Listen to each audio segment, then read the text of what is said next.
نماز میں ہمارے جو 2 سجدے ہیں، انہی فرشتوں کے سجدے کو لے کر کے نماز میں ہر رکعت میں 2 سجدے کیے گئے۔ اب آپ کو ایک تصور بھی ہونا چاہیے، جب آپ نماز پڑھ رہے ہو 2 سجدے کیوں ہیں آپ کے؟ 2 سجدے کیوں ہیں؟ ہر رکعت میں 2 سجدے ہیں، ایک پہلا سجدہ پھر دوسرا سجدہ۔ ہوا یہ کہ آدم علیہ السلام کو سجدہ کرنے کا جیسی حکم دیا فرشتوں کو، تو سارے فرشتے سجدے میں گئے۔ وہ تقریباً 500 سال کا سجدہ تھا، ایک سجدہ۔ یہ تو حکم کے اوپر تھا، اللہ نے حکم فرمایا تو سب سجدے میں گر گئے۔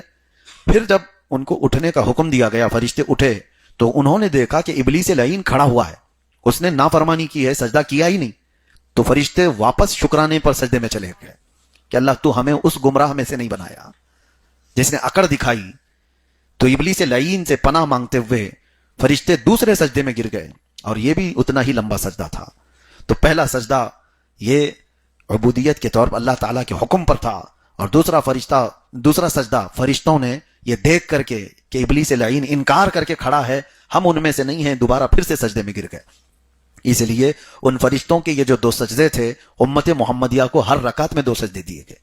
پہلا سجدہ آپ اللہ کے حکم کے مطابق اس کی بارگاہ میں عبودیت کے طور پر جھک جائیں، اور پھر اٹھ کر کے دوسری مرتبہ سجدے میں جائیں تو یہ تصور کر کے جائیں کہ اللہ تو سر اٹھانے والے یا اکڑنے والوں میں مجھے نہیں رکھا، میں پھر سجدہ کر رہا ہوں۔